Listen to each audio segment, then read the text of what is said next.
싹 절더라. 아멘.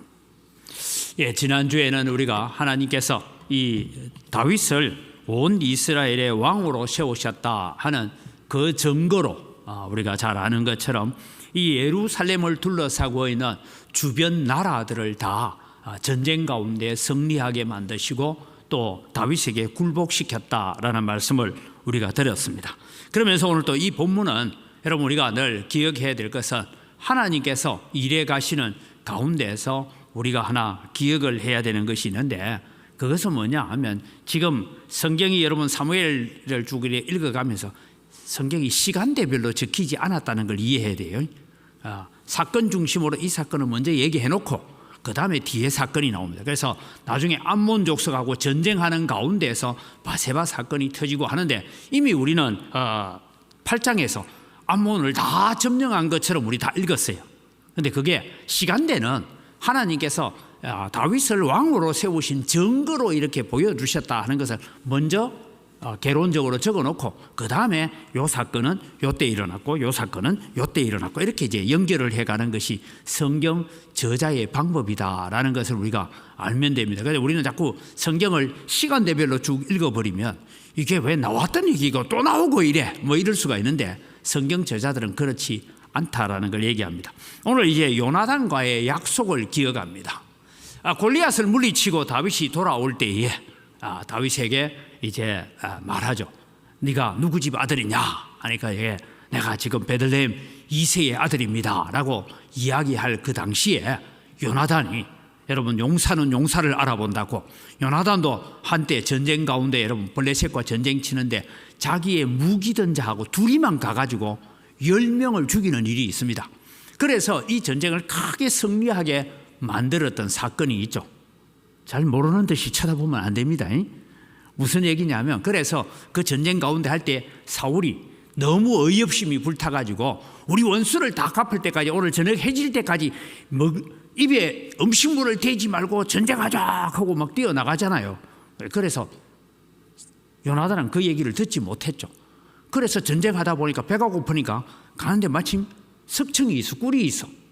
그래서 지팡이를 가지고 이런 꿀을 찍어 먹었다는 건, 지팡이를 가지고 벌을 좀 쫓아버리고 꿀을 찍어 먹었죠. 그래서 나중에 이 일로 인해서 또 갈등이 일어나는 이런 얘기들 처음 보는 거 아니죠? 성경 읽어보면 다 나오는 얘기입니다. 그런 일들이 있었습니다. 그랬기 때문에 요나단은 이 골리앗을 물리치고 는 다윗을 볼 때에 다윗을 생명같이 사랑했다. 이게 이제 사무엘상 저 앞으로 갑니다. 자그마치 시간적으로 보면 한 20년 앞의 얘기입니다. 18장이 20년 앞에인데 같이 읽을까요? 요나단의 마음이 다윗의 마음과 하나가 되어 그를 자기 생명같이 사랑하니라. 요나단의 마음이 다윗과 마음이 하나가 됐다. 마음이 연결됐다 이 말입니다. 하나가 됐다는 것은. 그래서 자기의 생명같이 사랑합니다. 그래서 좋은 일만 있을 줄 알았어요. 우리가 이제 이미 다윗의 생애를 배워온 것처럼 다윗이 왕의 사위가 되잖아요. 미갈하고 이제 결혼해서 왕의 사위가 되면 모든 것이 다 해결될 것 같은데 그렇지 못하죠. 그래서 이제 방랑의 길을 떠납니다. 다윗이 대략 망명 생활을, 쫓겨다니는 생활을 10년 가까이 했습니다. 10년이 지나고 난 뒤에 사울왕이 죽고 나자 이제 다시 유대의 왕이 되고, 유대의 왕이 되고 난 다음에도 바로 통일 왕국을 이루는 것이 아니라 7년 6개월을 기다렸어야 전체 이스라엘의 왕이 되는 그런 긴 시간을 끌어가고 있습니다. 그런 가운데서 이 다윗이 피난을 다닐 때에 요나단이 했던 일들을 몇 가지가 있습니다. 그 다음 장면을 보면 요나단과 약속인데 사무엘상 20장, 여기도 이제 시간적으로 보면 대략 한 20년 전으로 보면, 지금 오늘 우리가 본문 읽은 거하고 시간대를 따져보면 한 20년 전이다 보면 됩니다. 같이 읽을까요? 여호와께서 너 다윗의 대적들을 지면에서 다 끊어버리신 때에도 너는 네 인자함을 내 집에서 영원히 끊어버리지 말라. 여러분, 요나단이 자기가 왕자잖아요. 뭐 요즘 여러분 이렇게 드라마에 보면 소위 말해 새손 책봉을 받아가지고 다음 왕위를 이어받아야 될 사람이 요나단입니다. 그런데 요나단이 지금 다윗에게 하는 얘기가 뭔가 하면 나는 왕이 될 수 없어. 왜 못 됩니까? 사무엘의 예언이 있었다. 사무엘이 사울의 왕위를 패하고 사울의 왕위를 다른 사람에게 주리라 했기 때문에 나는 왕 못 된다는 거 알고 있어. 그런데 내가 누가 왕이 될까 하고 찾고 자기도 사무엘이 말하고 있는 왕은 누구일까 이렇게 고민하고 보는데 네가 바로 사무엘이 말하는 왕이구나. 그러니까 너 다윗의 대적들을 지면에서 다 끌어버리다. 이 말은 네가 온전한 왕이 되고 난 다음에도 너는 내 후손들을 좀 잘 봐줬으면 좋겠다. 그런 얘기입니다. 그것이 여러분 다시 사무엘상 23장으로 넘어가 보면 이렇게 나옵니다. 같이 읽어갑니다. 다윗이 사울이 자기의 생명을 빼앗으려고 나온 것을 보았으므로 그가 십 광야 수풀에 있었더니 사울의 아들 요나단이 일어나 수풀에 들어가서 다윗에게 이르러 그에게 하나님을 힘있게 의지하게 하였다. 피난길을 가고 있잖아요. 지금 이제 여러분 십 황무지에 있을 때는 다윗이 사울을 피하여 피난을 간 지가 한 3년 지나갑니다. 여러분 말이 그렇지. 여러분 우리가 텐트 치고 사는 게 한 3년 살면 어떻게 하세요? 사람 폐인이 되잖아요. 혹시 여러분 뭐 나는 자연인이라고 봅니까? 그 자연인을 사는 걸 보니까 정말 괜찮기도 보이지만 그 사람 살고 있는 모습은 어때요? 그냥 이게 사람 모습이 아니죠, 그죠? 만약에 도시에 나오면 저거 어디 원시인이가 이럴 정도로 살고 있지 않습니까? 그런 삶을 여러분 방랑의 길을 3년 내지 4년쯤 지나갔을 때입니다. 이때 이제 십 황무지에 있는데 그때에 사울의 군대가 다윗을 찾으러 왔습니다. 요나단도 같이 왔습니다. 그런데 서로 마음이 연결되어 있다 보니까 사울은 지금 다윗이 어디 숨어 있는지 몰라도 요나단은 다윗이 어디 숨어 있는지 알았다는 거예요. 그래서 만납니다. 만나서 지금 피난 가운데 있고 계속해서 쫓겨다니는 피난의 길을 살고 있는 이 다윗에게 말하죠. 여호와를 힘있게 의지하게 하였는데 무슨 얘기를 했을까요? 자, 그 다음 성경 구절을 볼까요? 이런 얘기를 했습니다. 같이 읽습니다. 곧 요나단이 그에게 이르기를 두려워하지 말라. 내 아버지 사울의 손이 네게 미치지 못할 것이요 너는 이스라엘의 왕이 되고 나는 네 다음이 될 것을 내 아버지 사울도 안다 하니라. 여러분 다윗으로 하여금 힘있게 여호와를 의지하게 하는 일이 뭐냐? 사무엘의 예언이 있었지 않느냐? 너 사무엘로부터 뿔에서 기름을 부어서 네가 다음 왕이 될 것을 얘기했지 않느냐? 근데 지금은 쫓겨다니면서 내가 진짜 왕이 될 건지 안 될 건지도 너무 안타깝고 너무 걱정거리가 많지만 내가 너에게 당부한다. 여호와를 힘있게 의지해라.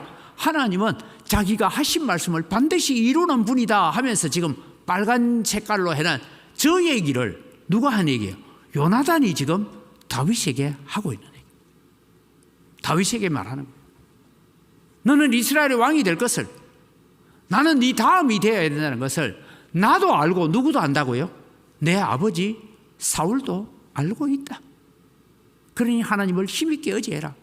그래서 여러분 요나단은 어떤 의미에서 자기가 올라야 될 왕자까지도 다 포기하면서 하나님의 뜻에 하나님의 말씀에 순종합니다. 18절 같이 읽습니다. 두 사람이 여호와 앞에서 언약하고 다윗은 수풀에 머물고 요나단은 자기 집으로 돌아가니라. 그러면 이 언약이 뭐냐 하면 앞서 읽었던 말씀입니다. 20장 15절에 나오는 것처럼 네 대적을 다 끊어버리고 난 다음에 내 후손들을 친절하게 봐주고 원수처럼 여기지 말아 달라. 그 얘기를 부탁한 거예요. 그래서 이제 요나단의 후손을 찾게 되는 일들이 나옵니다. 자, 여러분 이제 여기까지 오는 시간이 언제냐면 다윗이 10년 가까이 쫓겨다녔던 시간이 있습니다. 하물며 시글락에까지 도망을 갔던 시간을 우리가 다 배웠습니다. 그리고 이제 이 다윗이 유다의 왕이 되어서 7년 반을 삽니다. 7년 반을 있는 동안에 이 아브넬과 즉 전쟁을 계속합니다. 서로 왕권 다툼 전쟁을 합니다. 그런 전쟁이 7년 반이 지나고 나서 아브넬이 죽고 온 이스라엘의 군장들이 나와서 다윗을 우리의 통일 왕국의 왕으로 모시겠습니다 하는 것이 여러분 헤브론에서 왕국을 세우고 7년 반이나 걸렸다는 거예요. 그러니까 여러분 우리는 생각할 때 하나님은 약속했으니까 사울이 딱 죽자마자 그냥 온 이스라엘의 왕이 되어서 모든 걸 될 줄 아는데 그렇지 않았어요. 7년 반이나 내전을 겪게 되는 그런 고난을 겪게 됩니다. 왜 내전을 겪을까요? 딱 이유는 한 가지입니다. 사울의 집안, 사울을 두둔했던 집안만 다 절멸되면 다 왕이 될 수 있습니다. 그럼 여러분 이제 물어봅시다. 머비보셋을 살려두면 정권에 유리할까요? 불리할까요? 불리하잖아요.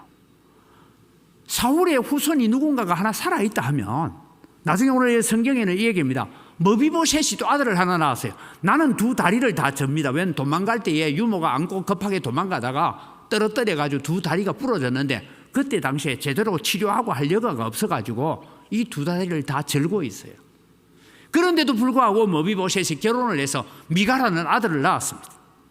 그러면 여러분 다윗의 왕권에 이 미가라는 이 아들, 소위 사울의 손자, 사울의 아들 요나단, 요나단의 아들 머비보셋, 머비보셋의 아들 미가. 그러면 여러분 사울의 정손자잖아요. 소위 말해서 여러분 이제 옛날 그 조선시대 사극 같은 데 보면 무슨 얘기를 많이 해요? 적통 뭐 이런 얘기 하잖아요. 적통. 네. 그런 얘기를 하고 있기 때문에 다윗의 왕권을 가장 많이 흔들 수 있는 대표적인 것은 사울의 집안입니다. 그럼 사실 사울의 집안을 몰락시켜야 됩니다. 그런데 다윗은 요나단과의 약속을 가지고 그 아들 머비보셋을 찾아갑니다. 내가 반드시 네 아버지 요나단으로 말미암아 네게 은총을 베풀리라 라고 말하면서 머비보셋을 불러오는 과정을 오늘 성경에 적고 있습니다. 이 내용은 우리가 잘 아는 거니까요. 그 다음 보면 이제 다윗과 식탁에 앉은 머비보셋을 여러분 한번 생각해 봅시다. 다윗은 아침을 먹을 때마다 왕자들과 같이 다 자리에 앉아서 식사를 합니다. 그런데 매일 식사를 그렇게 했느냐? 또 성경에 보면 자료들을 보면 왕과 군장들이 같이 식탁을 같이 하는 날은 초하루 이렇게 있습니다. 그래서 장관들하고 같이 밥을 먹는 시간 이런 시간들이 있는데 어떻게 하든 이 왕자들이 밥을 먹는 자리에 이 머비보셋이 같이 앉아서 밥을 먹습니다. 다윗의 상에서 날마다 식사를 같이 하는 이 머비보셋에 대한 얘기를 하고 있는데 이 머비보셋은 두 다리를 다 절고 있었다. 그럼 여러분 한번 생각해 봅시다. 머비보셋은 여러분 아침을 예를 들어서 8시에 아침을 먹자라고 시간이 정해졌습니다. 일반 왕자들은 아마 7시 반쯤 일어나가지고 씻고 준비해서 밥 먹으러 올 수 있을 거예요. 그런데 머비보셋은 두 다리를 다 접니다. 내 거동이 불편해요. 그러면은 여러분 다른 사람의 어떤 도움이 없이는 씻고 준비하는 게 어렵겠죠. 그럼 여러분 시간이 더 걸릴까요? 안 걸릴까요? 시간 더 걸려요. 그럼 8시 아침 식사 같으면 다른 사람들은 7시 반에 일어나서 식사하러 나와도 되지만 머비보셋은 아마도 7시쯤 일어나서 미리 준비해서 왕이 준비해 놓은 식탁에 나가야 될 것입니다. 그런데 어느 날은 준비가 늦어지면 8시 식탁이 되어 있는데 다른 왕자들은 다 자리에 앉아 있는데 자기는 왕자도 아니고 사울의 후손이잖아요. 소위 말해서 다윗 왕과는 다윗은 원수라고 생각 안 했지만 사울은 원수라고 생각했던 원수의 후손입니다. 그가 식탁의 자리에 나올 때에 조금 늦게 나왔다고 한번 생각해 봅시다. 다윗은 머비보셋이 올 때까지 식탁에서 기다리고 있습니다. 머비보셋이 자기 자리에 앉아야 우리 집에서 하듯이 기도하자 하고는 기도를 하고 밥을 먹을 것입니다. 여러분 여기는 다윗의 위대함을 우리가 바라보기 전에 머비보셋의 문제를 저는 살펴보려고. 저는 이 본문을 이번 한 주간 동안 묵상하면서 이 설교 자료를 만들면서 제가 이거구나 이런 생각이 들었어요. 그게 뭐냐면 다윗은 예수님입니다. 다윗은 하나님이십니다.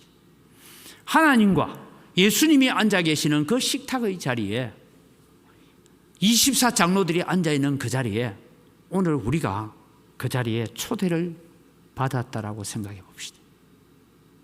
두 다리를 절기 때문에 내 마음껏 빨리 뛰어가서 앉을 수도 없고 그 불편한 몸을 끌고 식탁에 앉아야 되는 머비보셋의 마음은 어떠했을까? 그래서 다음 장면입니다. 우리가 주님 상에 머비보셋이구나 라는 것을 느꼈어요. 우리가 앉은 자리가, 오늘 여러분 앉아있는 이 예배의 자리가 그냥 예배하러 왔다 갔다 하는 자리가 아니고, 이 자리가 은혜의 자리고, 이 자리가 하나님의 축복의 자리고, 다윗이 머비보셋에게 베푸는 은혜의 자리인 줄 믿으시기 바랍니다. 우리가 그냥 예배 한 시간 드리고 주일 예배 드리고 헤어지는 그런 자리가 아니고, 내가 머비보셋이구나 라고 생각해 보십시오. 왕의 식탁 자리에 지금 시간을 서둘러서 가지만, 내가 아무리 서둘러 간다고 할지라도 내 두 다리가 다 절기 때문에 뛰어갈 수도 없어요. 마음대로 갈 수도 없어요. 다른 사람의 도움을 받아야 그 자리에 앉는 그 식탁의 자리에 다윗이 먼저 탁 앉아있고, 거기에 여러분 식사 시간 8시인데 다른 사람은 다 10분 전에 와서 대기하고 있는데 내가 8시 1분 전에 허겁지겁 와서 그 자리에 앉아야 되는 머비보셋이 누구냐? 바로 우리들이란 거예요. 하나님께서 다윗을 통하여서 사울의 손자인 머비보셋에게 은혜를 베푸는 이것이 오늘 예수님께서 이 종려주일에 우리를 부르셔서 내가 너희를 사랑한다고 말씀하시고, 내가 너희를 내 형제와 같이 내 상에서 같이 먹자라고 불러주셨다라고 생각하십시오. 오늘 여러분, 우리는 다 머비보셋 같은 존재입니다. 그런데 주님이 오늘 식탁에서 내가 올 때까지 기다리고 계십니다. 내가 그 자리에 앉을 때까지 기다리고 계시면서 우리에게 은혜를 베푸시는 것이 종려주일이구나. 순서대로 가다 보니까 오늘 종려주일에 이 본문이 딱 맞아떨어지는 거예요. 하나님의 은혜가 오늘도 우리에게 그렇게 있습니다. 자, 그럼 우리가 머비보셋이란 증거를 제가 로마서 5장 6절, 8절, 10절 제가 늘 암송하고 좋아하는 구절을 같이 읽습니다. 우리가 아직 연약할 때에 기약대로 그리스도께서 경건하지 않은 자를 위하여 죽으셨도다. 우리가 아직 죄인 되었을 때에 그리스도께서 우리를 위하여 죽으심으로 하나님께서 우리에 대한 자기의 사랑을 확정하셨느니라. 이 본문을 읽어보면서 내가 머비보셋이구나 생각해 보세요. 오늘 여러분, 우리는 다 머비보셋입니다. 우리가 왕의 식탁에 앉아서 마음껏 밥을 먹고 마음껏 떠들고 마음껏 말할 수 있는 그런 자격이 있는 자가 아닙니다. 여러분, 다시 한번 생각해 보세요. 왕이 지금 앉아있는 식탁 자리에 두 다리를 절면서 목발을 했는지 어떻게 했는지 모르지만 부축을 받아서 왕과 함께 앉아 밥 먹는 그 식탁 자리에 지금 머비보셋의 자리가 비어 있습니다. 왕이 기다리고 있습니다. 혹여나 머비보셋의 마음이 상처를 입을까 봐 다른 아들 다 앉아있지만 머비보셋의 자리가 비어있기 때문에 좀 기다려라. 머비보셋은 요나단의 아들이지만 내 아들이야. 너희들도 내 아들이지만 머비보셋도 내 아들이야. 올 때까지 기다려. 그러고 계시는 주님의 사랑, 주님의 은혜가 오늘 우리에게 뭐냐? 우리가 아직 연약할 때에, 우리가 아직 죄인 되었을 때에 주님께서 우리를 위해서 하셨습니다. 10절을 같이 보겠습니다. 10절 같이 읽습니다. 곧 우리가 원수 되었을 때에 그의 아들의 죽으심으로 말미암아 하나님과 화목하게 되었은즉 화목하게 된 자로서는 더욱 그의 살아나심으로 말미암아 구원을 받을 것이니라. 원래는 머비보셋은 다윗과 원수가 되어야 되는 사람입니다. 그런데 오늘 예수 그리스도의 은혜로 말미암아서 오늘 우리가 구원을 받는 화목된 자로서 다윗의 식탁에 같이 앉는 하나님의 식탁에, 예수 그리스도의 식탁에 같이 앉는 우리로 불러주셨다라는 것을 기억하시면서 살아갔으면 좋겠습니다. 기도 제목을 보겠습니다. 같이 읽어갈까요? 머비보셋 같은 우리를 하나님의 천국 잔치로 초대하여 주심을 감사하며 더 굳건한 믿음으로 서게 하소서. 하나님과 원수로 살았던 우리를 미리 정하시고 부르시고 어렵다 하시고 영화롭게 하심을 믿고 감사합니다. 은광교회 예배당 건축이 하나님의 선한 손에 도우심으로 세워지게 하옵소서. 하나님, 오늘 내가 머비보셋입니다. 내게 이런 은혜를 베푸셨습니다.